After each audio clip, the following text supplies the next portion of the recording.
Hello বন্ধুরা, আপনারা হয়তো অনেকেই লিকুইডিটি ট্রেডিং স্ট্র্যাটেজি ব্যবহার করেন।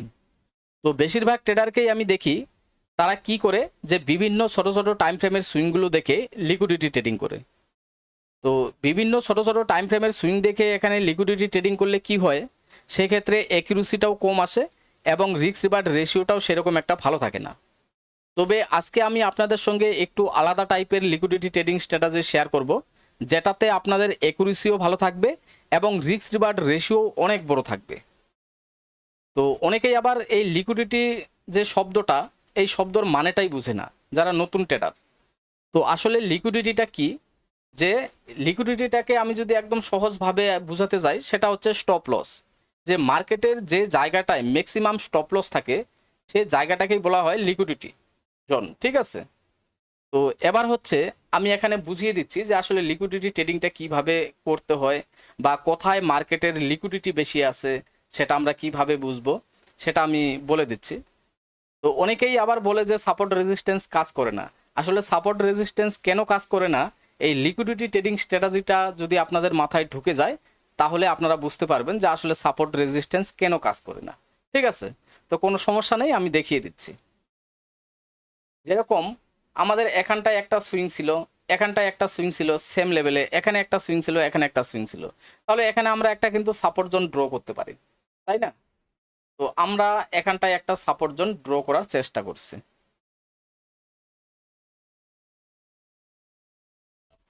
তো এখানে একটা সাপোর্ট জোন আমরা ড্র করে দিলাম, আর এখানে সাপোর্ট জোন ড্র করারই কথা, কারণ এখানে আমাদের একটা সুইং ছিল। যখনই আমাদের একটা সুইং তৈরি হয়, আমরা অবশ্যই একটা জোন তৈরি করি, তাই না? তো এখানে আমাদের একটা সুইং ছিল, এখানে একটা সুইং ছিল, এখানে একটা সুইং ছিল, তাহলে এখানে আমরা একটা সাপোর্ট জোন ড্রয়িং করতে পারি। তো এবার বিষয়টা হচ্ছে যে আমরা কিভাবে বুঝবো যে মার্কেটের কোথায় বেশিরভাগ লিকুইডিটি আছে, মানে স্টপ লস আছে। যেরকম এখানে একটা সুইং ছিল, এবার এখানে আমরা একটা সাপোর্ট জোন ড্রয়িং করে দিলাম সুইং হওয়ার সঙ্গে সঙ্গে। তো মার্কেট কি করলো, এই জোনটাতে আসলো সাপোর্ট জোনে, এসে এখানে কি করলো, আমাদের একটা রিভার্সাল ক্যান্ডেলস্টিক এখানে দেখালো। এবার এই সাপোর্ট জোনে অনেক ট্রেডার আছে, এই সাপোর্ট জোনে রিভার্সাল ক্যান্ডেলস্টিক দেখে এখানে কিন্তু বাইরের দিকে এন্ট্রি নিবে। ঠিক আছে, তো যারা এখানে বাইরের দিকে এন্ট্রি নিবে, তো স্টপ লস কোথায় রাখবে? ঠিক এই সুইংয়ের নিচে স্টপ লস রাখবে, তাই না? ঠিক এখানটায় কিন্তু তারা কিন্তু কি করবে, স্টপ লস রাখবে ঠিক এই সুইংয়ের নিচে। ঠিক আছে, এবার তারপর আবার দেখা যাবে যখন আবারও এই সাপোর্ট জোনে এখানে মার্কেট আসবে, সাপোর্ট নিবে, তো এখানেও কিছু কিছু ট্রেডাররা কি করবে, বাই করবে। তো বাই করে স্টপ লস কোথায় রাখবে? ঠিক এই সুইংয়ের নিচে এখানে স্টপ লস রাখবে। ঠিক আছে, তারপর আবারও এখানে সাপোর্ট নিচ্ছিল, আবার কিছু কিছু ট্রেডার কি করবে, যে এই সাপোর্ট জোন দেখে এখানে বায়ের পজিশন নিবে। তো এখানে বাই পজিশন নিলে স্টপ লস কোথায় রাখবে? অবশ্যই এই সাপোর্ট জোনের নিচে রাখবে, তাই না? তো এইভাবে কিন্তু এখানে কিন্তু কি হয়, যে এখানে প্রত্যেকটা ট্রেডার এখানে বাই পজিশন নেওয়ার পর এখানে নিচে এখানে কিন্তু স্টপ লস কিন্তু রেখে দেয়। এবার এই যে ম্যাক্সিমাম জায়গায় এখানে ম্যাক্সিমাম স্টপ লসগুলো যে আছে ম্যাক্সিমাম সুইংয়ে, ঠিক আছে, এখানে আমাদের অনেকগুলো সুইং আছে। তো এই সুইংগুলোর প্রত্যেকটা সুইংয়ের নিচে আমাদের কিন্তু স্টপ লস আছে। এবার মার্কেট কি করবে, একটা সময় আসবে যে এই যে জোনটা আমাদের, এই যে সাপোর্ট জোনটা, এই সাপোর্ট জোনটাকে ভেঙে দিবে। এবার এই সাপোর্ট জোনকে ভেঙে দেওয়া মানে কি, এখানে যাদের স্টপ লসগুলো ছিল প্রত্যেকেরই স্টপ লস কিন্তু হিট করবে। ঠিক আছে, প্রত্যেকেরই স্টপ লস হিট করবে, প্রত্যেকেরই এখানে পজিশনগুলো কিন্তু ক্লোজ হয়ে যাবে। এবার প্রত্যেকেরই স্টপ লস হিট করিয়ে, মানে এখানে যাদের যাদের লিকুইডিটি ছিল, তো প্রত্যেকেরই লিকুইডিটি নিয়ে নিল, মানে স্টপ লস নেওয়া মানে প্রত্যেকেরই লিকুইডিটি এখানে কিন্তু নিয়ে নিল। নেওয়ার পর মার্কেট কি করবে, এখান থেকেই রিভার্সাল ক্যান্ডেলস্টিক তৈরি করে মার্কেট একদম উপরে চলে যাবে। তো এইভাবে কিন্তু মার্কেট লিকুইডিটি নিয়ে এইভাবে কিন্তু চলে। ঠিক আছে, আর এইভাবেই কিন্তু লিকুইডিটি ট্রেডিং করতে হয়। তো এখানে কি হলো, যে অনেকেই ভাবে যে সাপোর্ট লেভেল কাজ করে না। তো এখানে কি করলো, যে আসলে এখানে সাপোর্ট লেভেল ছিল কিন্তু এই সাপোর্ট লেভেল কাজ করলো না এইখানটায়। ঠিক আছে, আবার অনেকেই কি বলে যে ফলস ব্রেকআউট, ঠিক আছে, ফলস ব্রেকডাউন। আসলে এটা কেন হয়, এখানে গল্পটা হচ্ছে যে যেরকম এখানে সাপোর্ট জোন ছিল, এই সাপোর্ট জোনকে ব্রেকডাউন করলো। এবার অনেকেই যারা কি করে, যারা ব্রেকআউট বা ব্রেকডাউনের ট্রেডিং করে, তারা কি করে, এই ব্রেকডাউন ক্যান্ডেল দেখে এখানে এন্ট্রি নিয়ে নেবে। এন্ট্রি নিয়ে স্টপ লস কোথায় রাখবে? উপরে রাখবে। তাহলে এখানেও কিন্তু লিকুইডিটি থাকলো। তাহলে মার্কেট এবার কি করলো, বাইরের দিকে যাদের পজিশন ছিল তাদের এখানে লিকুইডিটি সাব করে দিল, এবং যারা ব্রেকডাউনে এখানে এন্ট্রি নিয়েছিল তাদেরও এখানে লিকুইডিটি নিয়ে নিল, মানে স্টপ লস নিয়ে নিল। নেওয়ার পর মার্কেট এখান থেকে উপরে চলে যায়। তো মার্কেটের কাজই হচ্ছে স্টপ লস নেওয়া, ঠিক আছে? তো মার্কেটের কাজই হচ্ছে স্টপ লস নেওয়া, এই জিনিসটা মাথায় রাখতে হবে। তো যেখানে যেখানে লিকুইডিটি থাকবে, যেখানে যেখানে স্টপ লস থাকবে, মার্কেট সেখানে সেখানেই গিয়ে সে স্টপ লসগুলো নেওয়ার চেষ্টা করে, ঠিক আছে? তো এই হচ্ছে লিকুইডিটির গল্প। তো যাই হোক, বেশিরভাগ ট্রেডাররা বিভিন্ন ছোট ছোট টাইম ফ্রেমে এই লিকুইডিটি ট্রেডিংগুলো করে থাকে। তো আজকে আমি একটু আলাদা টাইপের লিকুইডিটি ট্রেডিং স্ট্র্যাটেজি আপনাদের সঙ্গে শেয়ার করব। আপনারা ট্রেডিং করতে পারবেন 1 মিনিটেই, কোনো ব্যাপার না, কিন্তু আমাদের এখানে স্ট্র্যাটেজি এখানে ফলো করতে হবে বড় টাইম ফ্রেমের, ঠিক আছে? তো কিভাবে এটা ফলো করবেন আমি বলে দিচ্ছি আপনাদেরকে, কোনো সমস্যা নেই। তো আপনারা চলে যাবেন 1 ডে টাইম ফ্রেমে। তো এখানে আমি 1 ডে টাইম ফ্রেমে চলে আসলাম।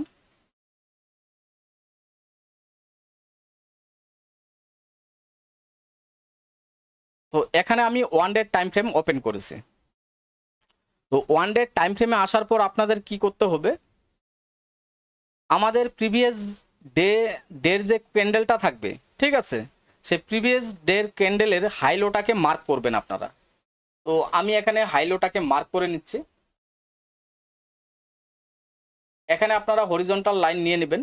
নেওয়ার পর এখানে যেরকম প্রিভিয়াস ক্যান্ডেলের হাই এবং লো কোনটা ছিল, এই যে গ্রিন ক্যান্ডেলটা আছে, এই গ্রিন ক্যান্ডেল হওয়ার আগের যে ক্যান্ডেলটা, এটা হচ্ছে আমাদের প্রিভিয়াস ক্যান্ডেলের হাই, ঠিক আছে?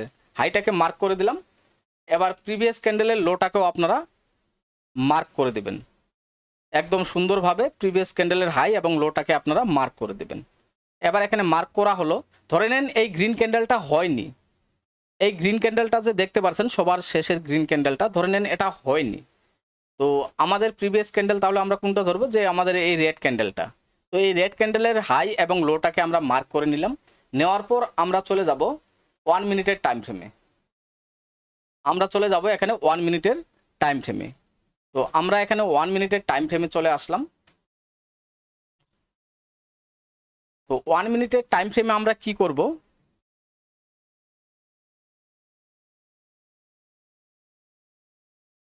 1 মিনিট।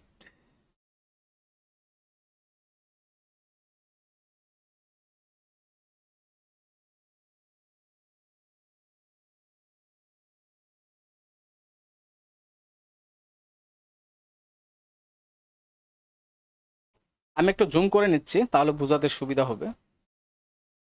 তো এটা হচ্ছে উপরে যে লাইনটা আছে, এটা হচ্ছে আমাদের প্রিভিয়াস ক্যান্ডেলের হাই, এবং এখানে নিচে যে লাইনটা আছে এটা হচ্ছে আমাদের প্রিভিয়াস ক্যান্ডেলের লো, ঠিক আছে? তো মার্কেট পরের দিন কি করেছে, যে মার্কেট এই যে প্রিভিয়াস ক্যান্ডেলের যে লোটা যে ছিল আমাদের, সে লোটাকে আমাদের ব্রেকডাউন করেছে।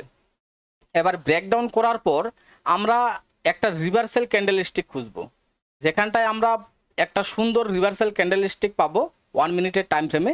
আমরা সেখান থেকেই কিন্তু এন্ট্রি নেওয়ার চেষ্টা করব। তো যদি উপরের দিকে ব্রেকআউট করে তাহলে আমরা সেলের দিকে এন্ট্রি নেওয়ার চেষ্টা করব, আর নিচের দিকে যদি ব্রেকডাউন করে তাহলে আমরা সেখান থেকে বাইরের দিকে এন্ট্রি নেওয়ার চেষ্টা করব। কিন্তু আমরা সুন্দর একটা রিভার্সাল ক্যান্ডেলস্টিক প্যাটার্ন দেখব, ঠিক আছে? তো এখানে দেখেন ব্রেকডাউন করার পর আমরা যদি এখানে রিভার্সাল ক্যান্ডেলস্টিক দেখি 1 মিনিটের টাইম ফ্রেমে, তো এখানে আমাদের একটা সুন্দর একটা রিভার্সাল ক্যান্ডেলস্টিক প্যাটার্ন ছিল এখানটায়। তো এখানটাতে এন্ট্রি নেওয়া যেত, বা এখানে এন্ট্রি না নিলেও আমাদের এইখানটায় একটা সুন্দর একটা মারুবুজু মানে ইঙ্গেলফিং সুন্দর একটা ক্যান্ডেলস্টিক প্যাটার্ন দেখা যাচ্ছে, একটু জুম করে দেই এইখানটায়। তো রিভার্সাল ক্যান্ডেলস্টিক প্যাটার্নটা আমাদের কিন্তু একদম স্পষ্ট হতে হবে, ঠিক আছে? একদম ক্লিয়ার কাট আমরা যেন বুঝতে পারি যে রিভার্সাল ক্যান্ডেলস্টিক প্যাটার্ন তৈরি করছে, ঠিক আছে? এইভাবে আমাদের কিন্তু এখানে কিন্তু ট্রেডটা নিতে হবে। যেরকম এখানটায় আমাদের একটা রিভার্সাল ক্যান্ডেলস্টিক দেখাচ্ছিল, তো এখানেও আমরা এন্ট্রি নিতে পারতাম, ঠিক আছে? তো অনেক সময় কি হবে, হয়তো আপনারা প্রথমবার এন্ট্রি নিলেন, নেওয়ার পর আপনারা কি করবেন, ধরে নেন আপনারা এখান থেকে লং পজিশন নিলেন, নেওয়ার পর স্টপ লস কোথায়, এই সুইং থেকে একটু বফার দিয়ে রাখবেন, ঠিক আছে? এবার দেখা গেল আপনারা প্রথমবার এন্ট্রি নিলেন, আপনাদের স্টপ লস চলে গেল। আমি কথার কথা বলছি, ধরে নেন স্টপ লস চলে গেল। এবার একবার স্টপ লস গেল, ঠিক আছে, তো আবার যখন এখানে কন্ডিশন ম্যাচ হবে, মানে রিভার্সাল ভালো ক্যান্ডেলস্টিক প্যাটার্ন আপনারা দেখবেন, আপনারা দ্বিতীয়বার আবার এন্ট্রি নেবেন, ঠিক আছে? তো এইভাবে যদি একবার স্টপ লস হিট হয়ে যায়, হোক, অসুবিধা নেই, কিন্তু একবার না একবার আপনাদের কিন্তু এই রিভার্সাল ক্যান্ডেলস্টিক প্যাটার্ন কাজ করবে। আর যখন আপনাদের এরকম রিভার্সাল ক্যান্ডেলস্টিক প্যাটার্ন কাজ করবে, তখন যে মুভটা দিবে, আপনাদের যে দু একটা স্টপ লস যে যাবে, হ্যাঁ, সেটা কোনো ব্যাপার না। কারণ আপনাদের এত বড়ই টার্গেট দিবে, আপনাদের ওই দু একটা স্টপ লস এখানে কিচ্ছু না। ঠিক আছে, আমি দেখিয়ে দিচ্ছি। যেরকম এখান থেকে দেখেন রিভার্সাল ক্যান্ডেলস্টিক প্যাটার্ন তৈরি করেছিল, আমাদের টার্গেট কতটা দিয়েছে আমি দেখিয়ে দিই। অনেক বড় বড় মুভ দিবে, অনেক বড় বড়, আমি আপনাদেরকে দেখিয়ে দিচ্ছি, অনেক বড় বড় টার্গেট দিবে।